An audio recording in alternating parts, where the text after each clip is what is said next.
Shalom. Shalom. Selamat hari Minggu. Padamu Tuhan aku berlindung, kubu pertahanan untuk menyelamatkan aku.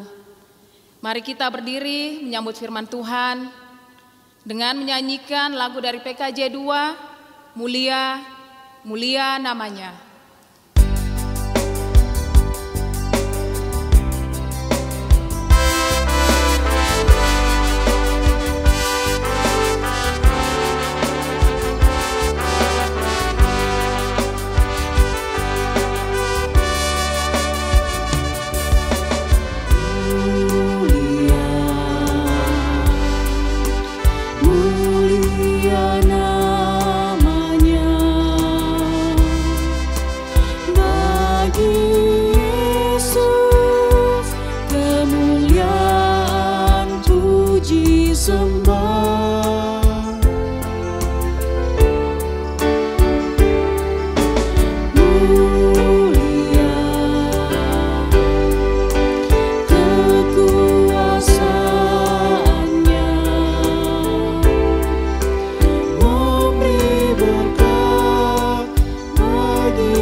Saudara-saudara yang terkasih dalam Tuhan, pertolongan kita adalah dalam nama Tuhan yang menjadikan langit dan bumi. Amin. Amin. Salam sejahtera bagi saudara-saudara sekalian. Dan bagimu juga. Silakan duduk. Ibu Bapak yang terkasih dalam Tuhan, di hari yang kudus ini di hadapan Tuhan, mari kita menyembah keagungan dan kebesaran Tuhan dan juga menyadari tentang keberdosaan kita, dan dalam keberadaan kita yang berdosa, kita pun juga menantikan berita anugerah daripadanya.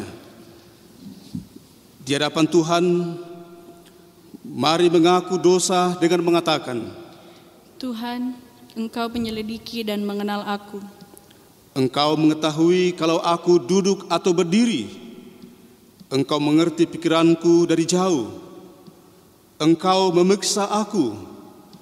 Kalau aku berjalan dan berbaring, segala jalanku Kau maklumi. Di hadapan Tuhan, secara pribadi kita mengagungkan perenungan yang dalam atas dosa, atas kealpaan kita memenuhi hukumnya.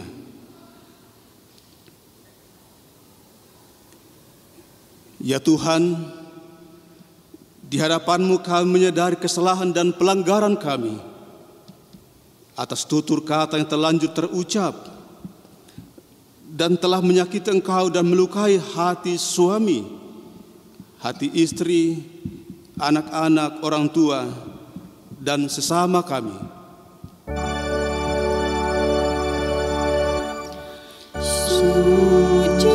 Sucikanlah kami ya Tuhan.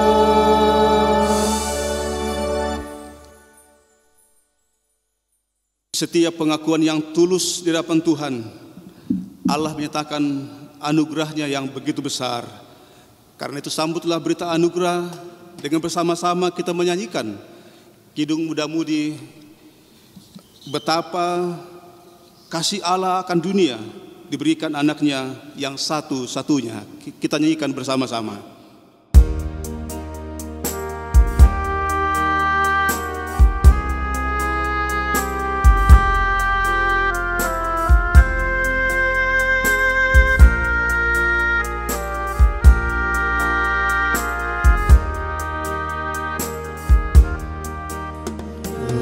Begitu kasih Allah akan dunia, diberikan anaknya yang satu-satunya, supaya yang percaya jangan binasa, tapi hidup selamanya.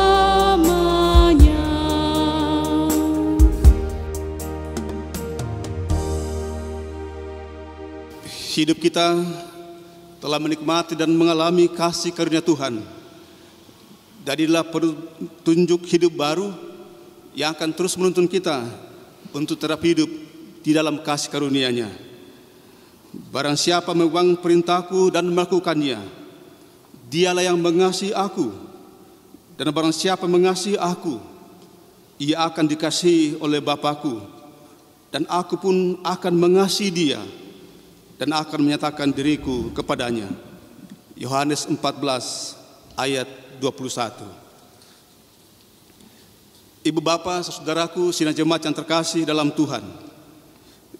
Di hadapan Tuhan mari kita bermazmur secara berbalasan menutup Mazmur pasal 66 ayat 8 hingga ayatnya yang ke-20. Pujilah Allah kami, hai bangsa-bangsa, Dan perdengarkanlah puji-pujian kepadanya. Ia mempertahankan jiwa kami di dalam hidup, Dan tidak membiarkan kaki kami goyah. sebab Engkau telah menguji kami, ya Allah. Telah memurnikan kami seperti orang memurnikan perak. Engkau telah membawa kami ke dalam jaring. Mengenakan beban pada pinggang kami. Engkau telah membiarkan orang-orang melintasi kepala kami. Kami telah menempuh api dan Tetapi Engkau telah mengeluarkan kami sehingga bebas, Aku akan masuk ke dalam rumah-Mu. dengan membawa korban-korban bakaran Aku Aku akan membayar kepadamu nazarku. yang telah diucapkan bibirku. dan dikatakan mulutku pada waktu aku susah. Korban bakaran dari binatang gemuk akan kupersembahkan kepadamu. Dengan asap korban dari domba-domba jantan. Aku akan menyediakan lembu-lembu dan kambing-kambing jantan.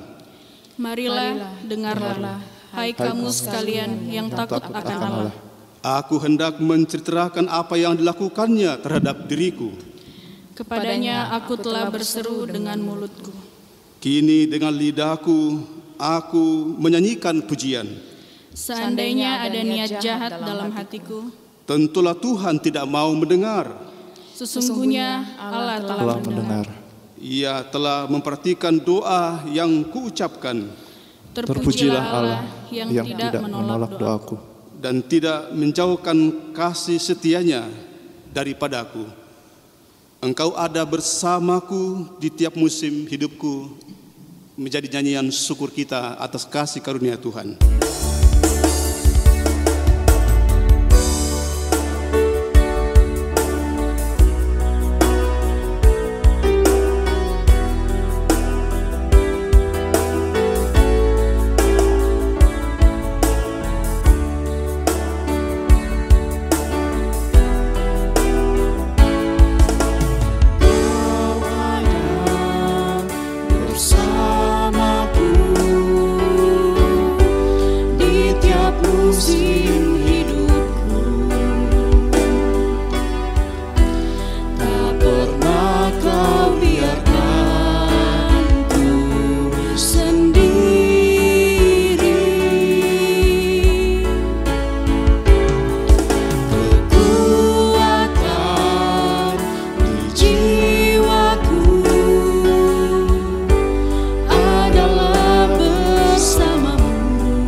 Ibu Bapa, saudaraku yang terkasih dalam Tuhan, mari bersama-sama di hadapan Tuhan kita tundukkan kepala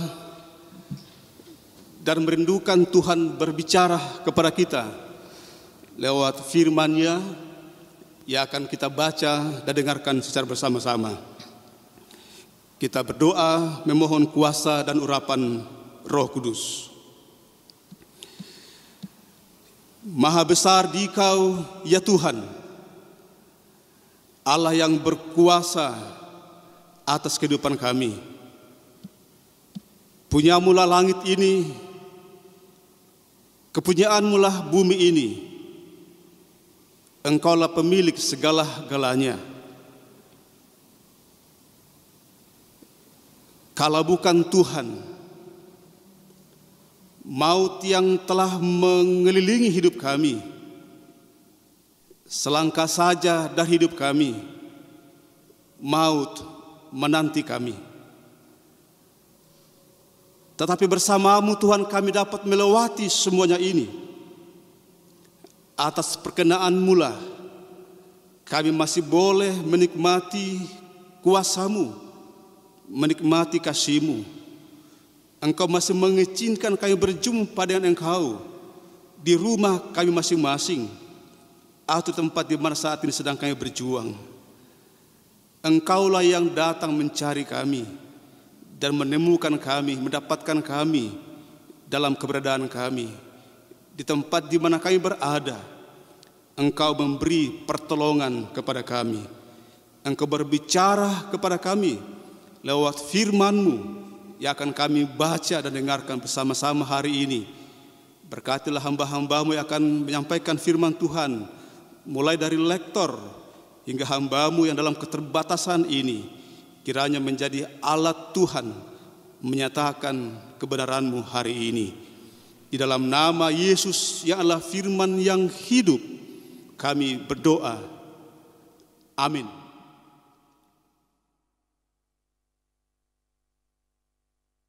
Pembacaan pertama terambil dari Kisah Para Rasul 17 ayatnya yang ke-22 sampai dengan 34. Paulus pergi berdiri di atas Areopagus dan berkata, "Hai orang-orang Athena, aku lihat bahwa dalam segala hal kamu sangat beribadah kepada dewa-dewa. Sebab ketika aku berjalan-jalan di kotamu dan melihat-lihat barang-barang pujaanmu, aku menjumpai juga sebuah mezbah dengan tulisan, kepada Allah yang tidak dikenal. Apa yang kamu sembah tanpa mengenalnya, itulah yang kuberitakan kepada kamu. Allah yang telah menjadikan bumi dan segala isinya, Ia yang adalah Tuhan atas langit dan bumi, tidak diam dalam kuil-kuil buatan tangan manusia, dan juga tidak dilayani oleh tangan manusia, seolah-olah Ia kekurangan apa-apa, karena Dialah yang memberikan hidup dan nafas dan segala sesuatu kepada semua orang. Dari satu orang saja Ia telah menjadikan semua bangsa dan umat manusia untuk mendiami seluruh muka bumi, dan Ia telah menentukan musim-musim bagi mereka dan batas-batas kediaman mereka, supaya mereka mencari Dia dan mudah-mudahan menjamah dan menemukan Dia, walaupun Ia tidak jauh dari kita masing-masing. Sebab di dalam Dia kita hidup, kita bergerak, kita ada, seperti yang telah juga dikatakan oleh pujangga-pujanggamu. Sebab kita ini adalah dari keturunan Allah juga. Karena kita berasal dari keturunan Allah, kita tidak boleh berpikir bahwa keadaan ilahi sama seperti emas atau perak atau batu, ciptaan kesenian dan keahlian manusia. Dengan tidak memandang lagi zaman kebodohan, maka sekarang Allah memberitakan kepada manusia bahwa di mana-mana semua mereka harus bertobat. Karena Ia telah menetapkan suatu hari pada waktu mana Ia dengan adil akan menghakimi dunia oleh seorang yang telah ditentukannya. Sesudah Ia memberikan kepada semua orang suatu bukti tentang hal itu dengan membangkitkan Dia dari antara orang mati. Ketika mereka mendengar tentang kebangkitan orang mati, maka ada yang mengejek dan yang lain berkata, "Lain kali saja kami mendengar engkau berbicara tentang hal itu." Lalu Paulus pergi meninggalkan mereka. Tetapi beberapa orang laki-laki menggabungkan diri dengan dia dan menjadi percaya, di antaranya juga Dionisius, anggota majelis Areopagus, dan seorang perempuan bernama Damaris, dan juga orang-orang lain bersama-sama dengan mereka. Demikianlah sabda Tuhan. Kepada Tuhan.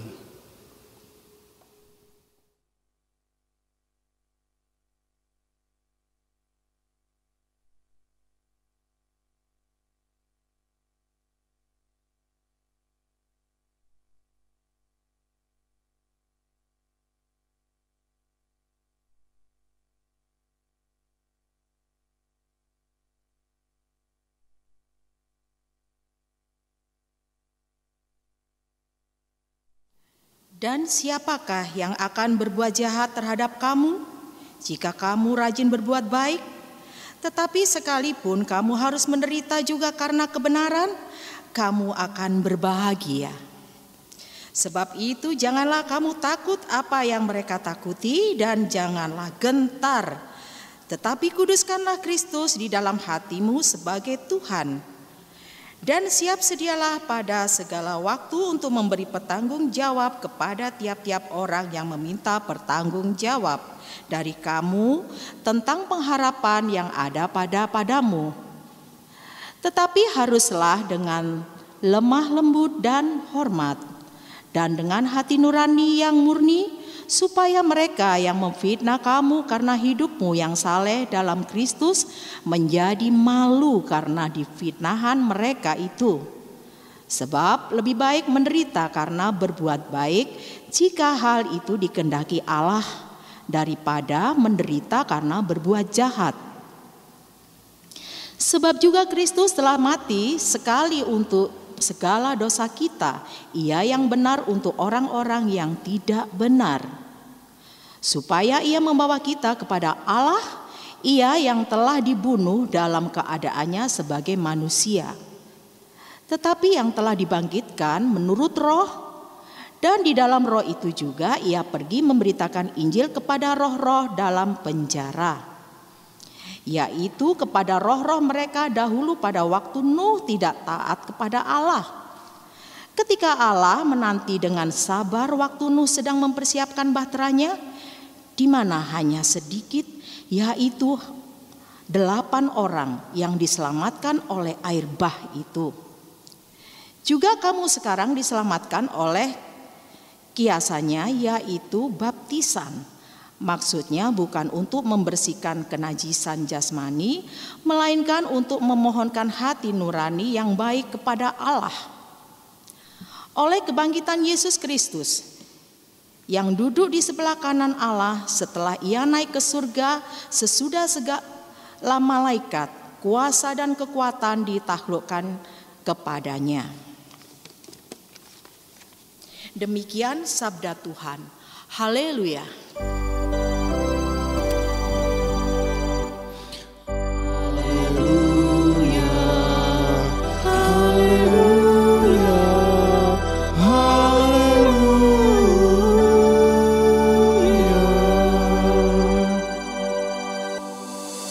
Bapa yang terkasih dalam Tuhan,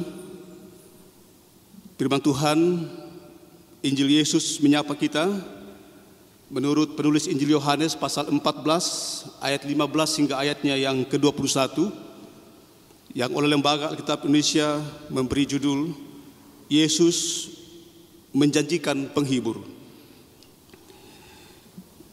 Jikalau kamu mengasihi aku, kamu akan menuruti segala perintahku. Aku akan meminta kepada Bapa, dan Ia akan memberikan kepadamu seorang penolong yang lain, supaya Ia menyertai kamu selama-lamanya, yaitu Roh kebenaran. Dunia tidak dapat menerima Dia, sebab dunia tidak melihat Dia dan tidak mengenal Dia. Tetapi kamu mengenal Dia, sebab Ia menyertai kamu dan akan diam di dalam kamu. Aku tidak akan meninggalkan kamu sebagai yatim piatu. Aku datang kembali kepadamu. Tinggal sesaat lagi dan dunia tidak akan melihat aku lagi, tetapi kamu akan melihat aku, sebab aku hidup dan kamu pun akan hidup. Pada waktu itulah kamu akan tahu bahwa aku di dalam Bapa-Ku dan kamu di dalam aku dan aku di dalam kamu. Barang siapa memegang perintahku dan melakukannya, dialah yang mengasihi aku. Dan barang siapa mengasihi aku, ia akan dikasihi oleh Bapa-Ku. Dan aku pun akan mengasihi dia dan akan menyatakan diriku kepadanya. Demikianlah firman Tuhan. Berbahagialah setiap kita mendengarkan firman Tuhan dan setia memeliharanya. Kurre suanga puang tu kadami. Kurre suanga tu kadami. Kurre suanga tu kadami. Kurre suanga.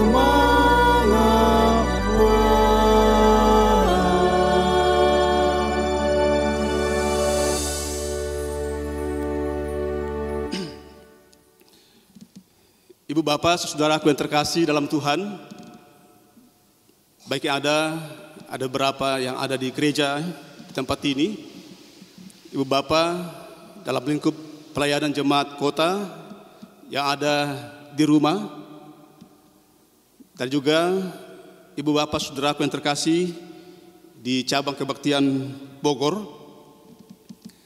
Dari tempat ini, dari gedung gereja, dari tongkonan ini, saya menyapa Ibu Bapak sekalian dengan mengucapkan shalom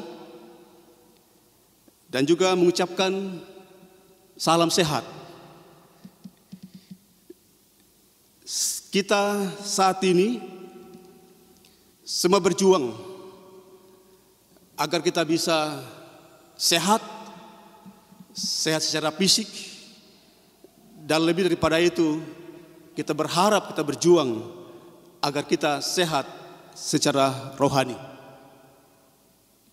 Kita masih terus berjuang hari ini, bahkan kita akan berjuang selamanya.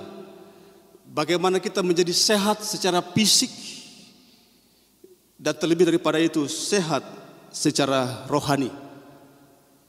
Kalau kita sehat secara fisik dan sehat secara rohani, maka akan melahirkan 3 hal. Pertama, semangat. Yang kedua, sehat. Dan yang ketiga adalah sukses. Jadi salam semangat, salam sehat, dan salam sukses. Ibu Bapak yang terkasih dalam Tuhan, suatu hari di sebuah rumah sakit ada seorang bapak yang bergumul begitu hebat karena anaknya yang satu-satunya itu sakit dan akan menjalani operasi. Bisa dikatakan sedang dalam situasi yang sangat kritis. Pergumulan ini menjadi makin hebat karena dokter yang harus melakukan tindakan operasi juga sedang bergumul karena beberapa hari yang lalu anaknya juga sakit dan nyawanya tidak bisa dipertahankan. Lalu hari itu sang dokter ini sedang ada di tempat pemakaman, memakamkan anaknya yang juga putra satu-satunya. Ini pergumulan yang tidak mudah.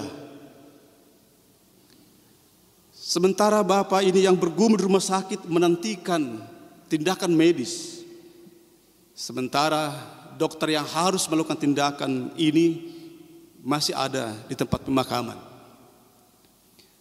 Tapi seperti kita tahu bahwa dokter dan banyak profesi lainnya itu siap, orang mengatakan 1 kali 24 jam.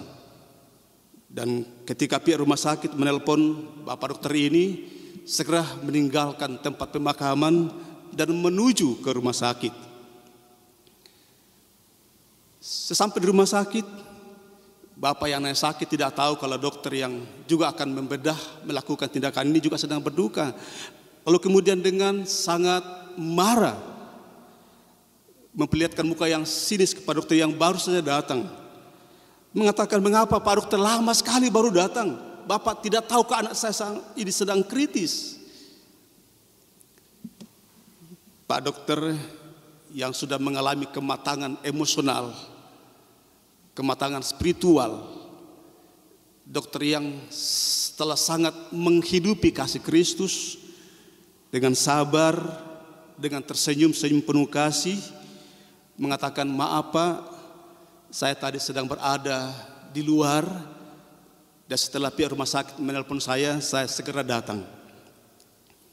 Singkat cerita, Pak dokter ini melakukan tindakan operasi dan puji Tuhan, tidak lama sudah itu dia keluar dari ruangan operasi dan menjumpai bapak yang bergumul ini dan mengatakan, "Anak bapak sudah stabil, kondisinya sudah baik, puji Tuhan. Dan kalau ada hal yang Bapak ingin tanyakan, bisa berkonsultasi kepada perawat yang saat ini mendampinginya." Lalu kemudian Pak dokter ini kembali. Bapak yang masih menunggu anaknya ini masih belum puas, karena belum mengenal keberadaan Pak Dokter tadi. Dia mengatakan, Pak Dokter tidak peduli dengan keadaan saya, tidak peduli dengan keadaan kami. Lalu kemudian dengan penuh kasih pula, perawat itu menyampaikan, Pak, Bapak tahu, Bapak Dokter tadi sementara berduka di tempat memakamkan anaknya, dan kami menelponnya, lalu segera ke tempat ini. Anak Bapak sudah stabil, anak Bapak sudah selamat, dan Bapak Dokter kembali ke keluarganya, menguatkan, menghibur keluarganya yang saat ini sedang bergumul juga. Ibu Bapak yang terkasih dalam Tuhan, apa pengajaran dan pengalaman yang bisa kita petik dari cerita ini? Paling tidak kita melihat dibutuhkan sebuah kasih yang besar, dibutuhkan aplikasi yang besar, aplikasi kasih yang besar dalam situasi apapun. Kasih itu memampukan kita memahami keberadaan jiwa seseorang. Kalau kita memiliki kasih Yesus, kalau kasih itu hidup dalam diri kita, maka paling tidak kita bisa memahami keberadaan jiwa siapapun, keberadaan jiwa seseorang. Hari-hari kita berjumpa dengan begitu banyak karakter, dengan begitu banyak jiwa-jiwa, perasaan-perasaan sesama kita. Dan kita membutuhkan bagaimana mengaplikasikan kasih itu. Terkhusus kita tahu di masa-masa COVID ini, terkadang persoalan ini bisa merampas kasih kita. Dan pelajaran ini menjadi pengalaman penting, bahwa kasih itu memampukan kita mengendalikan diri dalam segala keadaan, mengendalikan sikap, kata-kata, perbuatan kita. Artinya bahwa kasih kita kepada Yesus, yang biasa kita sebut sebagai iman kita kepada Yesus, tidak cukup hanya menjadi sebuah pernyataan, tidak cukup hanya menyatakan aku percaya, aku mengasihi Yesus. Iman tidak cukup sebatas sebuah pengakuan, sebuah penyataan atau pernyataan.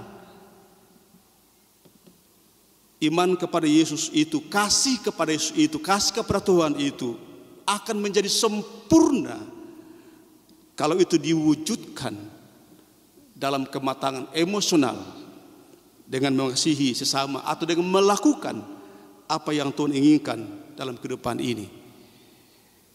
Kasih tanpa ketaatan itu bisa dikatakan tidak sempurna, walaupun semua kita masih sedang berjuang untuk sempurna, masih berjuang untuk bisa taat melakukan perintah Tuhan, masih berjuang untuk taat mengasihi Tuhan, yang kemudian kita aplikasikan dengan mengasihi sesama kita manusia.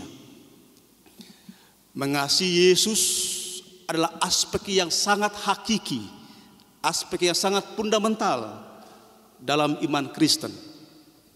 Dan karena itu Bapak yang terkasih dalam Tuhan, sebelum Yesus naik ke sorga, dalam untuk bacaan kita hari dalam Yohanes pasal 14, sebelum Yesus naik ke sorga, ada percakapan serius dengan murid-muridnya. Dan kalau kita aplikasikan dalam kehidupan bergereja, ada percakapan yang sangat serius antara Tuhan Yesus dan gerejanya, antara Tuhan Yesus dengan orang-orang yang percaya kepadanya. Yesus kembali menceritakan, mengajarkan hakikat Allah yang sejati. Ibu Bapak yang terkasih dalam Tuhan, apa hakikat Allah itu yang sejati? Hakikat Allah yang sejati adalah Allah itu kasih. Itu hakikat Allah. Sehingga sebelum Yesus naik ke sorga, sebelum terjadi perpisahan dengan murid-muridnya, Yesus kembali mengajarkan, Yesus kembali menanamkan apa hakikat Allah itu, yaitu kasih. Mengapa?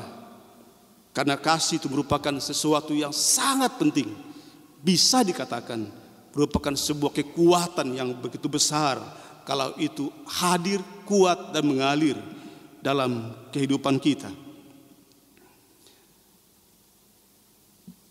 kasih tanpa ketaatan, kasih tanpa melakukan perintah Tuhan, maka bisa jadi itu hanya merupakan sebuah formalisme, atau bisa dikatakan itu hanya semacam legalisme yang kosong.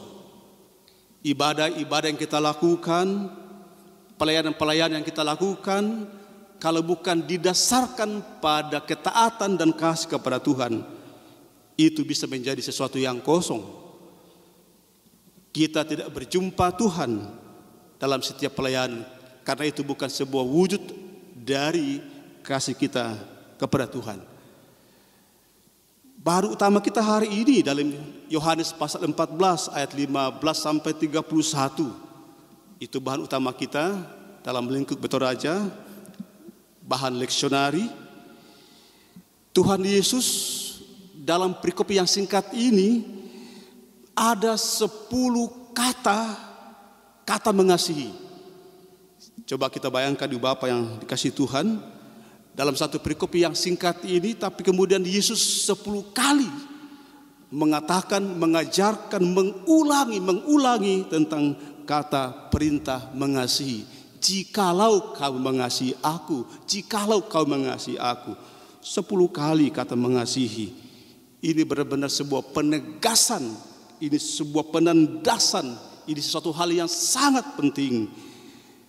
Ini adalah hakikat intisari dari iman Kristen. Ibu bapak yang terkasih dalam Tuhan, menarik kalau kita baca ayat 15 dan ayat 16. Jikalau kamu mengasihi kamu akan menuruti segala perintahku. Kemudian ayat 16, kalau kita melakukan kasih itu, maka Tuhan mengatakan, aku akan meminta kepada Bapa. Aku akan minta kepada Bapa, kata Yesus. Jadi sepertinya mengasihi Tuhan itu sebagai sebuah syarat atau syarat utama agar Tuhan memintakan sesuatu atau memberikan sesuatu kepada murid-muridnya, kepada gerejanya, dan kepada orang-orang percaya. Apa yang Tuhan janjikan? Tuhan menjanjikan penolong. Tuhan menjanjikan penolong yang lain. Biasa disebut dalam naskah aslinya, teks aslinya disebut parakletos.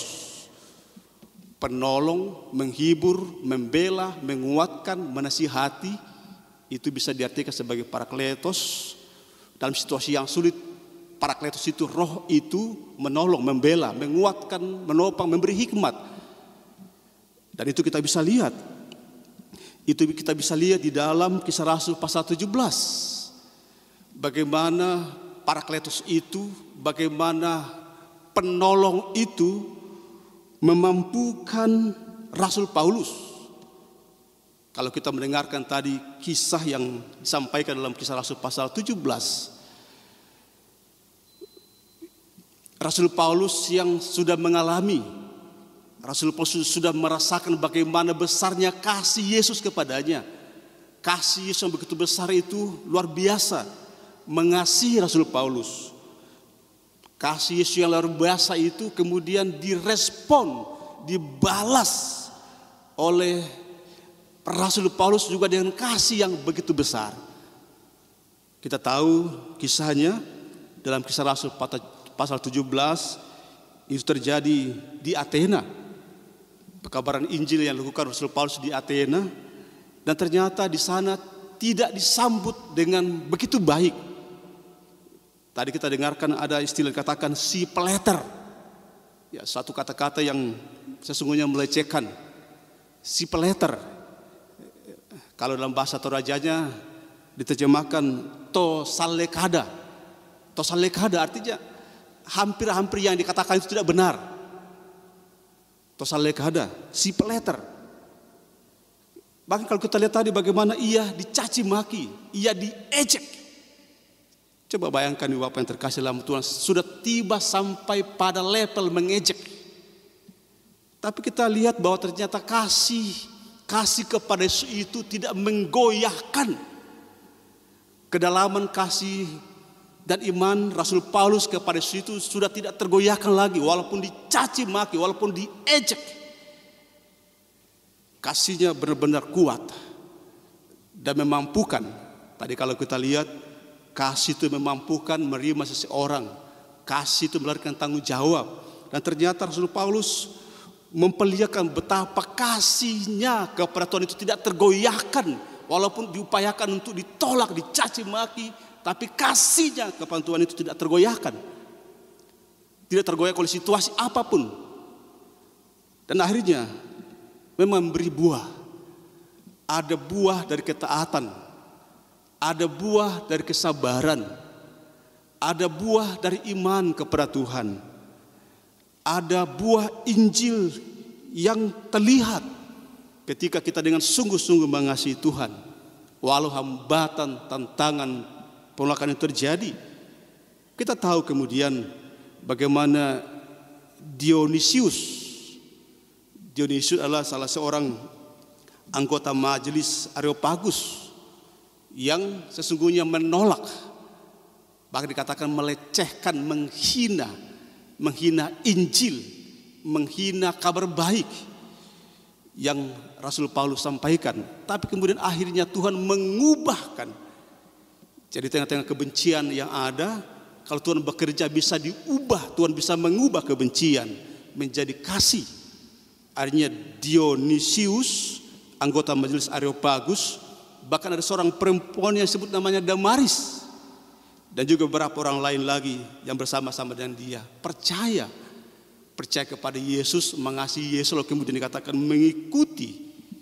mengikuti perjalanan atau mendukung pekerjaan pelayanan Tuhan lewat Rasul Paulus. Kasih kepada Tuhan memang melahirkan tanggung jawab. Dan kalau kita lihat dalam bacaan kita yang kedua tadi, dalam pertama Petrus pasal 3, di situ juga terlihat bagaimana sebuah tanggung jawab. Kasih kepada Tuhan itu melahirkan ketaatan dan melahirkan tanggung jawab. Ada tanggung jawab untuk terus menyampaikan isi hati Tuhan itu.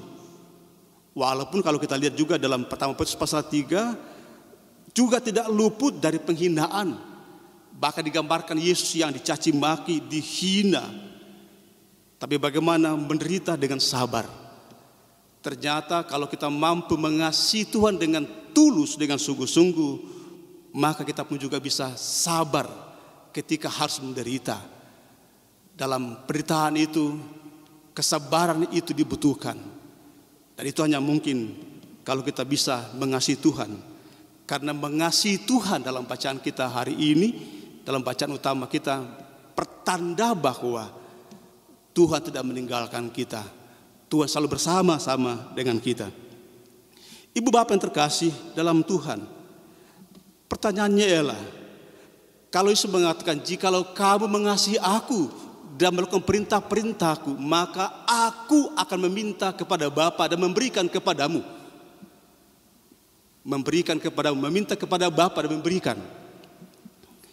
Sama kalau kita punya anak-anak, kita semua yang punya anak, orang tua yang mengasihi anak-anaknya, ketika anak-anaknya taat, menghormati orang tuanya, seringkali orang tua memberikan sesuatu. Mungkin memberikan warisan, anak-anak yang taat, disiapkan warisan oleh orang tuanya, mungkin dibelikan sesuatu, dibelikan rumah bagi yang mampu, dibelikan handphone dan kebutuhan lainnya. Bapa orang tua memberikan kepada anaknya yang taat dan yang mengasihinya. Dan bacaan kita hari ini memperlihatkan, Yesus mengatakan, kalau kau mengasihi aku, maka aku minta kepada Bapa memberikan kepadamu. Dan ternyata dikatakan memberikan penolong yang lain, memberikan penghibur, memberikan penolong yang akan mengantarkan kita mengenal kebenaran yang sejati. Artinya mengenal tentang Yesus yang adalah kebenaran dan sumber kebenaran itu. Dikatakan memberikan penolong atau penghibur. Mengapa dikatakan penolong dan penghibur? Bahkan dikatakan penolong, penghibur yang permanen. Dikatakan penolong sampai selama-lamanya. penolong sampai selama-lamanya. Bisa dikatakan penolong yang permanen, yang bukan sifatnya sementara, yang tidak dibatasi waktu, ruang, dan tempat. Itu yang Tuhan janjikan dan Tuhan berikan. Dan memang ternyata Tuhan berikan itu. Penolong atau parakletos. Gereja membutuhkan penolong. Murid dalam melakukan misi Allah, yang biasa dalam ilmu teologi dikatakan missio Dei atau misi Allah, yang kemudian dikerjakan oleh Yesus, missio Christi. Dan kemudian sesudah Yesus naik ke sorga, maka tugas-tugas misi itu diberikan kepada gereja yang disebut dengan missio Ecclesia. Sehingga Tuhan telah meninggalkan kepada kita sebuah misi besar, missio Ecclesia. Sehingga setiap orang yang percaya kepada Yesus, dalam dirinya diberikan tugas, di pundak kita diletakkan satu tanggung jawab untuk menyatakan misi Allah itu, missio Christi, menyampaikan tentang kabar keselamatan agar semua orang kemudian mengasihi Tuhan, mengasihi Allah. Ibu apa yang terkasih dalam Tuhan, kita membutuhkan penghiburan, terkhusus di zaman ini, di zaman COVID-19 ini. Semua orang butuh pertolongan, siapapun. Dunia membutuhkan pertolongan, dunia membutuhkan penghiburan, keluarga membutuhkan pertolongan, pimpinan sinode membutuhkan pertolongan, pimpinan keluarga, semua orang membutuhkan pertolongan, membutuhkan penghiburan, membutuhkan kekuatan dari Allah. Harus makin besar kasih kita kepada Allah. Di masa ini, dalam sejarah gereja ibu bapak yang terkasih dalam Tuhan, gereja digambarkan bagaikan sebuah batra yang sedang berlayar, bagaikan sebuah batra yang sedang berlayar di tengah samudra luas, di tengah badai dan gelombang. Itu artinya gereja orang percaya sangat membutuhkan kehadiran Tuhan, sangat membutuhkan pertolongan Tuhan, sangat membutuhkan parakletos itu dalam mengarungi samudra lautan yang panjang ini. Ibu bapak yang terkasih dalam Tuhan, Roh Kudus juga atau parakletos itu juga memampukan kita untuk bisa beribadah kepada Tuhan, menikmati ibadah dengan benar. Kalau kita baca Yohanes pasal 4 ayat 24, Allah itu roh, dan barang siapa menyembah dia menyembahnya dalam roh dan kebenaran. Artinya pertolongan yang Tuhan Yesus akan berikan kepada kita yang mengasihinya akan memampukan kita untuk juga bisa mengalami, menikmati ibadah itu, dan dalam ibadah itu kita menyembah Allah dalam roh dan kebenaran. Ibu bapak yang terkasih dalam Tuhan, janji Yesus kepada murid-muridnya penolong yang lain atau parakletos. Kalau kita baca ayat selanjutnya, ayat 27 bacaan kita, dikatakan damai sejahtera kutinggalkan kepadamu.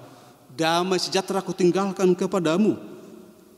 Kutinggalkan itu diterjemahkan dengan dalam bahasa Yunaninya apa ini, itu diterjemahkan sebagai warisan. Jadi kalau Yesus naik ke surga, Yesus meninggalkan sebuah warisan. Dan warisan itulah warisan yang tidak sama yang dunia bisa berikan. Yang dunia tidak bisa berikan. Hanya Yesus yang bisa berikan, yaitu damai dan warisan surgawi. Dengan demikian, kita semua yang mengasihi Yesus adalah orang-orang yang telah memiliki warisan yang pasti yang Tuhan telah sediakan. Walau kita tinggalkan, dan karena itu Yesus mengatakan, aku tidak meninggalkan kamu sebagai yatim piatu, karena Yesus meninggalkan kita sebuah warisan. Kita bersama-sama dengan Dia, kita bersama-sama dengan Tuhan. Dan Yesus mengatakan, kalau kamu mengasihi aku, maka aku pun juga akan mengasihi kamu, dan aku akan tinggal bersama-sama dengan kamu. Itu jaminan dalam kehidupan kita. Dengan demikian ibu bapak terkasih dalam Tuhan, mari kita terus berjuang. Berjuang terus mengasihi Tuhan seperti Tuhan mengasihi kita. Karena kasih itu adalah kekuatan untuk melewati setiap badai, melewati setiap musim, melewati setiap pergumulan. Terlebih khusus saat ini kita masih berjuang bersama-sama dengan semua manusia di muka bumi ini untuk bisa melewati pandemi COVID-19 ini. Dan kasih kita kepada Tuhan, kita bisa membuktikan itu, bahwa kita tidak tergoyahkan. Kasih kepada Tuhan tidak membuat kita goyah, walau tantangan begitu hebat, walau selangkah saja di depan kita ada maut menanti. Tapi kasih kita kepada Yesus menjadi sebuah jaminan keselamatan, jaminan warisan kekal kepada Tuhan. Yesus kembali datang menyapa kita seperti yang dulu pernah disampaikan kepada murid-muridnya. Jikalau kamu mengasihi aku, maka hari ini juga, hari Minggu ini juga, Tuhan Yesus datang menjumpai kita di rumah kita masing-masing, dimanapun kita berada hari ini. Tuhan Yesus mengatakan, jikalau kamu mengasihi aku, maka aku akan minta kepada Bapa-Ku dan berikan kepada kamu penolong, menguatkan dan menghibur. Kita tundukkan kepala di hadapan Tuhan, kita memasuki saat teduh.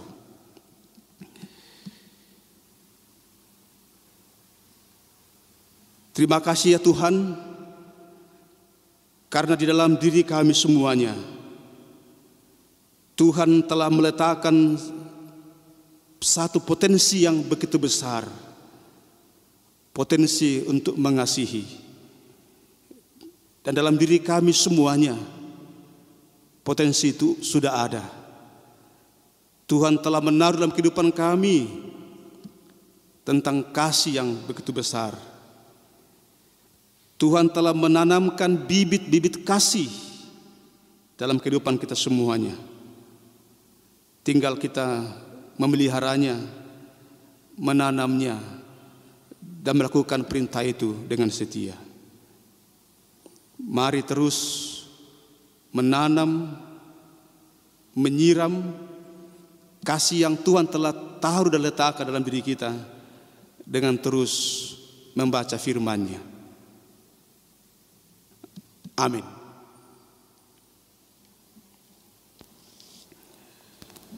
Ibu Bapak yang terkasih dalam Tuhan, Yesus mengasihi kita. Yesus mengajar kita bagaimana tegar menghadapi cobaan, bagaimana tegar menghadapi pergumulan, dan bagaimana terus mencari kebenaran Allah dalam segala situasi yang diajarkan lewat doa Bapa kami. Dan karena itu mari kita bersama-sama tundukkan kepala dan kita mengucapkan doa Bapa kami sebagai berikut. Bapa kami yang di sorga, dikuduskanlah namamu, datanglah kerajaan-Mu, jadilah kehendak-Mu di bumi seperti di sorga. Berikanlah kami pada hari ini makanan kami yang secukupnya, dan ampunilah kami akan kesalahan kami, seperti kami juga mengampuni orang bersalah kepada kami. Dan janganlah membawa kami ke dalam pencobaan, tapi lepaskanlah kami daripada yang jahat. Karena Engkau yang punya kerajaan dan kuasa dan kemuliaan sampai selama-lamanya. Amin. Di hadapan Tuhan mari kita berdiri dan bersama-sama mengikrarkan pengakuan kita, pengakuan iman rasuli, pengakuan yang tak pernah usang. Karena pengakuan itu mengabarkan, menceritakan tentang kasih Yesus yang bangkit mengalahkan kematian. Dan pengakuan iman kita ucapkan dengan bersama-sama menyanyikan Kini Jemaat 280 ayat 1 dan 3. Aku percaya Allah yang kekal, yang oleh sabda kita kenal.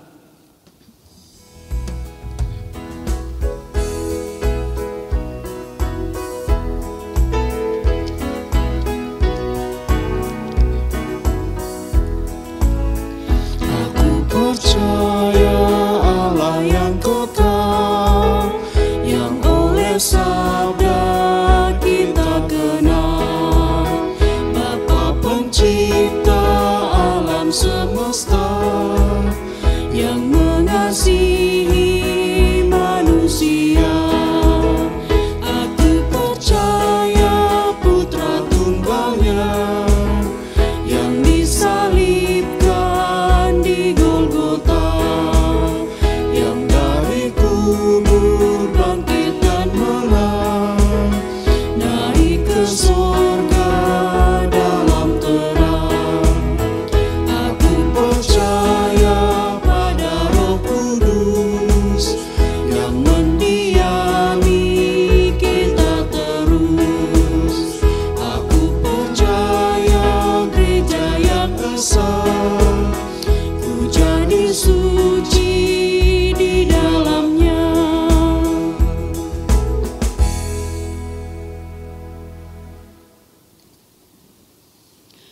Jemaat yang dikasihi Tuhan Yesus Kristus, mari kita mendengarkan firman Tuhan sebagai dasar di dalam memberikan persembahan kepadanya yang diambilkan dari Mazmur 66 ayatnya yang ke-13 sampai dengan 14. Aku akan masuk ke dalam rumahmu dengan membawa korban-korban bakaran.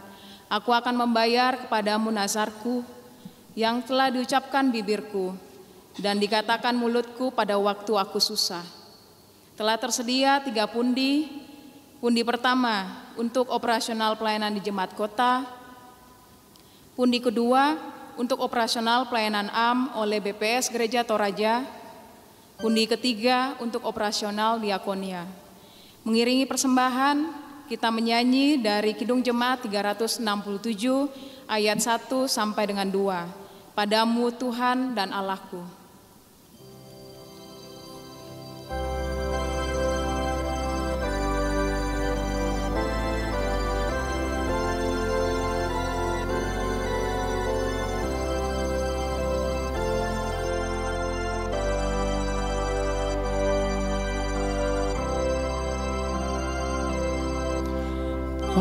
Padamu Tuhan dan Allahku, ku persembahkan hidupku. Darimu jiwa dan ragaku, hanya dalam-Mu ku teduh. Hatiku yang Engkau pulihkan, pada ujung aku berikan.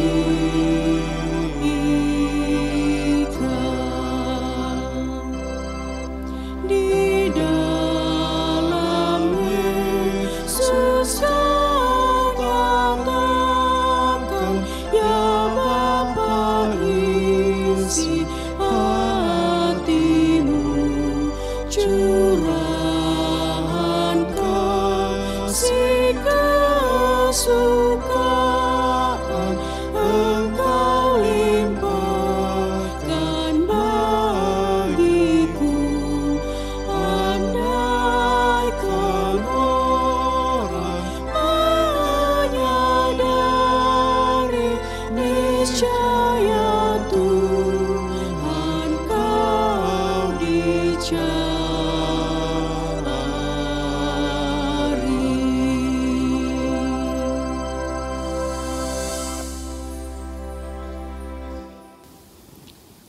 Bapak, Ibu, dan saudara yang terkasih dalam Tuhan, tiba saatnya kita akan berdoa sepaat.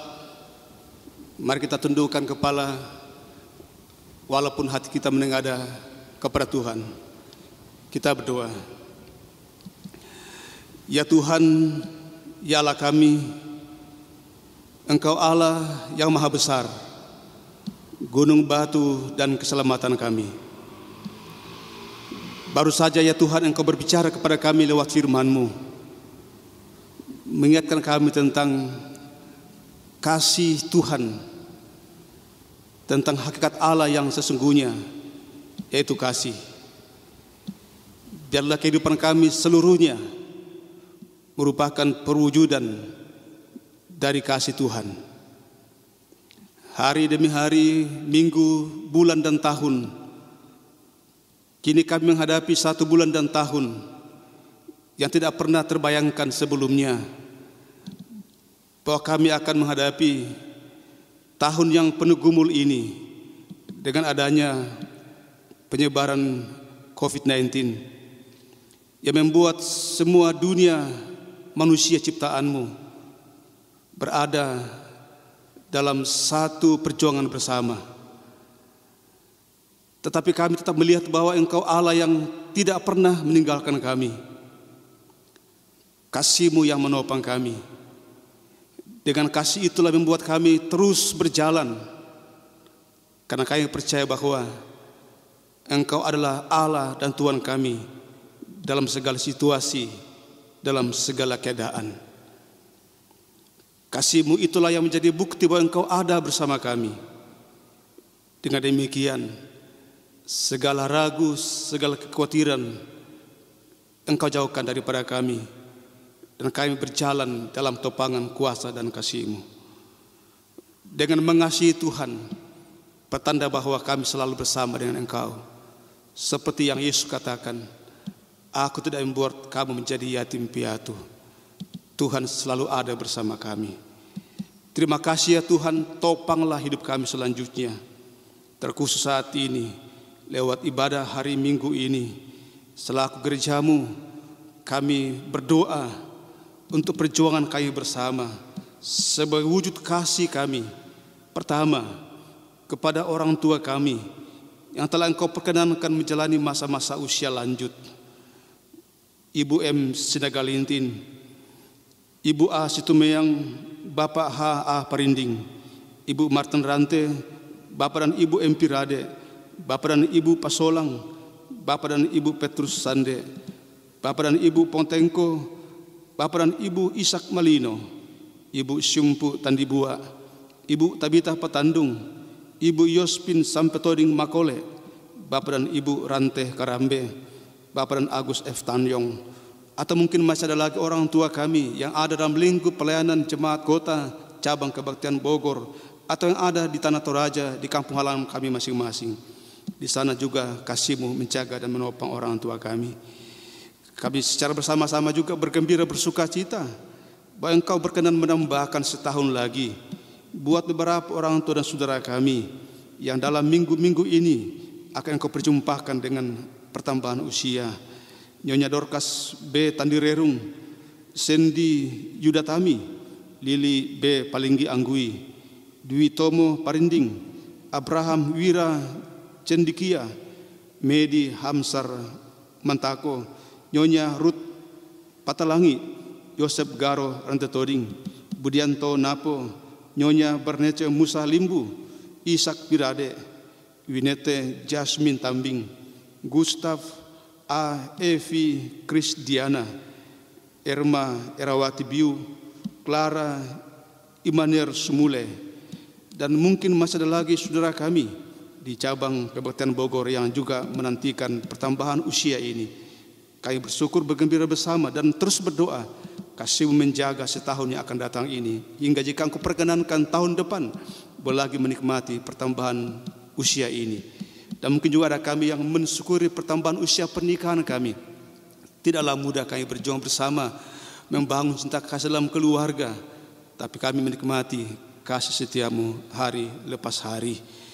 Di tengah-tengah jemaat-Mu, Engkau pun juga menghadirkan sukacita, walau di tengah-tengah pergumulan yang begitu berat ini, atas pertambahan anggota keluarga dan kelahiran putra pertama dari saudara kami, keluarga Bapak Maruli Kristiayudo Nenggolan dengan Ibu Yulianti Nayasiku, Patangga 18 April 2020. Telah hadir seorang putra merupakan cinta kasih buah hati dari kedua saudara kami ini. Tuhan berkati anak terkasih keluarga untuk mengasihinya kelak di kemudian hari menjadi kebanggaan keluarga gereja bangsa negara ini. Juga ada beberapa saudara kami warga jemaat yang sedang menanti hari kelahiran 1-2 bulan atau beberapa bulan ke depan ini. Topanglah, berkatilah saudara kami hingga pada waktunya boleh melahirkan dengan selamat. Lahirlah sebuah sukacita, harapan baru di tengah-tengah keluarga dan gereja bangsa ini.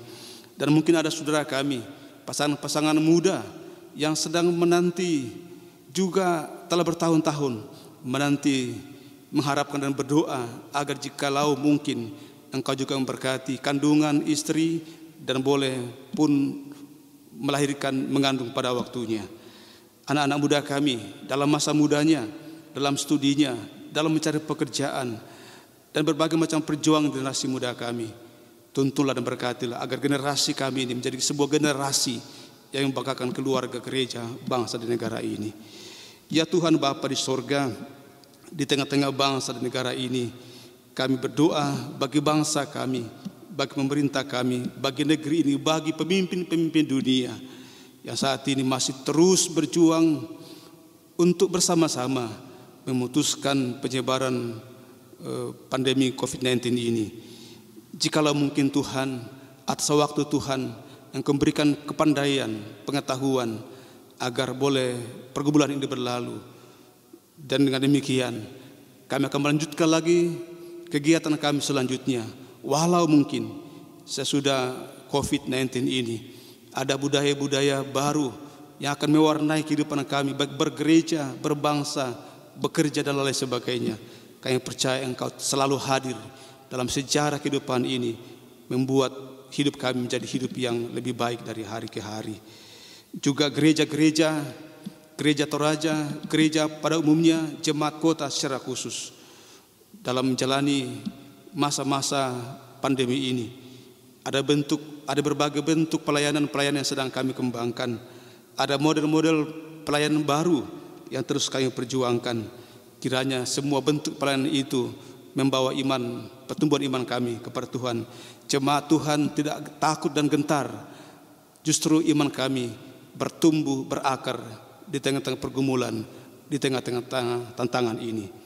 Bapa kami dalam sorga, persembahan yang telah kami kumpulkan, baik yang dikumpulkan di tempat ini, di gedung gereja ini, maupun yang dikumpulkan oleh anggota jemaat dalam keluarga rumah tangga kami masing-masing, baik di jemaat kota, di cabang kebaktian Bogor. Kami bersyukur bahwa kasih kami, keterpanggilan kami mengambil pelayanan, bersyukur kepada Tuhan, tidak dibatasi oleh ruang dan waktu. Semangat kami terus berkobar-kobar, mengambil bahagian, mempersembahkan harta yang ada pada kami sebagai bentuk cinta kasih kami kepada Tuhan. Harta Tuhan yang masih ada pada kami berkatilah, dan juga topang Masjid Gereja dalam menata persembahan ini dengan baik, dengan penuh tanggung jawab. Ya Tuhan, ya Allah kami Bapa di sorga, terkhusus pada hari ini kami bergembira, kami bersyukur bersama. Ada bentuk pelayanan yang boleh kami lakukan di tengah-tengah jemaat-Mu, di jemaat kota hari ini, yang melayani Engkau hari ini dengan penuh cinta kasih, dengan penuh ketulusan. Masjid Gereja yang menata pelayanan, pengurus organisasi intergerejawi, fasilitator ibadah, mulai dari lektor, organis, kantoria, operator multimedia.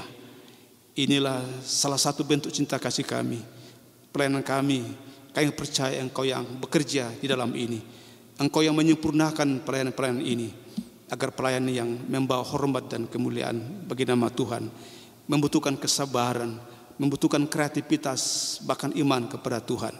Biarlah pelayanan ini menjadi pelayanan yang membawa kemuliaan bagi nama-Mu. Terima kasih ya Bapa di sorga, bimbing kami 6 hari kerja ke depan ini. Kami akan bekerja dari rumah, atau masih ada 1-2 saudara kami yang akan ke kantor atau dimanapun. Kuasa-Mu dan kasih-Mu menjaga dan menopang kami. Tuhan, jangan pernah lepaskan tangan kami sedetik pun, sebab kalau Engkau melepaskan tangan kami, maut yang ada di depan kami, selangkah saja maut itu ada di depan kami. Tapi kami percaya hidup kami terjamin, terpelihara dalam kuasa dan kasih-Mu. Terima kasih Bapa di sorga. Inilah doa kami. Kami persembahkan semuanya ini di dalam Yesus Kristus Tuhan kami, yang adalah Allah yang kasih-Nya kekal sampai selama-lamanya. Amin.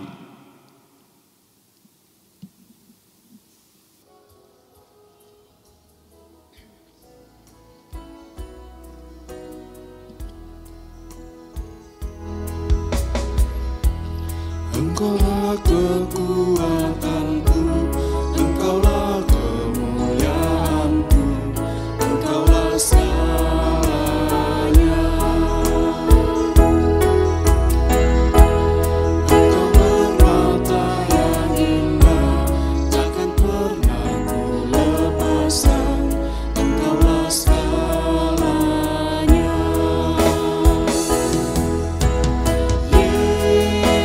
Yesus, domba Allah, mulialah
Bapak, saudara yang terkasih dalam Tuhan, baik yang ada di gereja ini, yang ada di rumah masing-masing, atau di tempat-tempat yang lain.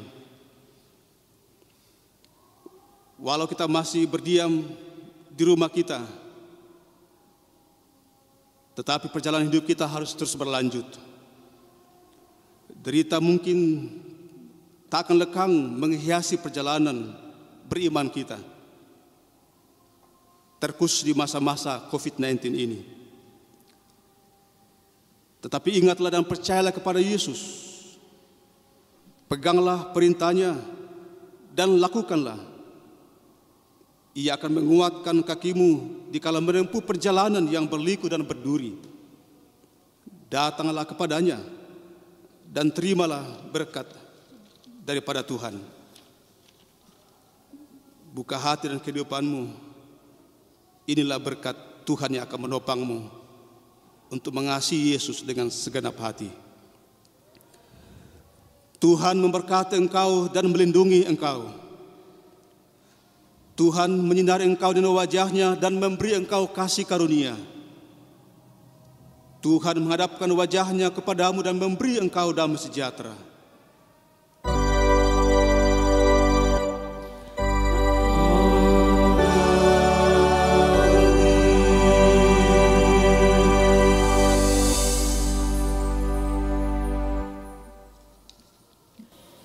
Penekanan Warta Jemaat Minggu 17 Mei 2020. Yang pertama, Majelis dan anggota Jemaat Gereja Toraja Jemaat Kota mengucapkan terima kasih kepada Bapak Pendeta Paulus Palute, tim IT Jemaat Kota, pemusik, kantoria, serta operator atas pelayanannya hari ini. Tuhan dimuliakan. Yang kedua, berita kelahiran.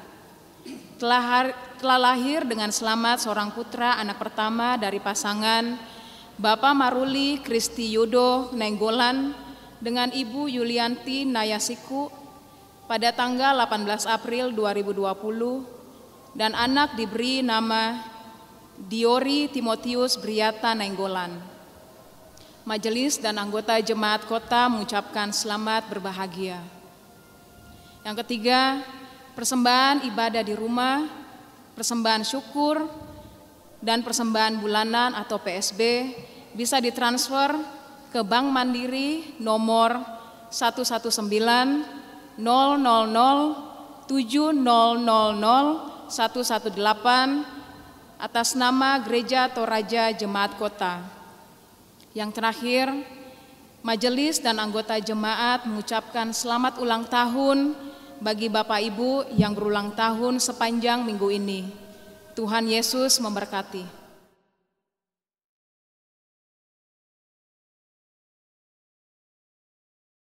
Bapak Ibu yang dikasihi Tuhan, baru saja kita menikmati perjumpaan dengan Tuhan melalui ibadah kita.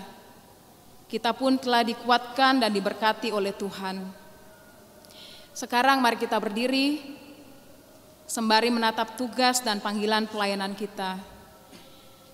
Dan diiringi nyanyian dari NKB 188 ayat 1 dan 2, Tiap Langkahku.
ibadah selesai.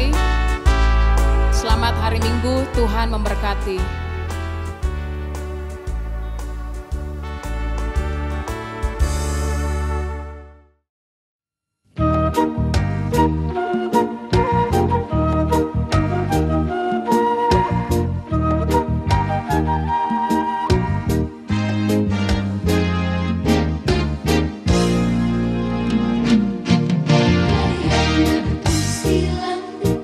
Sila tongtong isi turan-turan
Tuhan.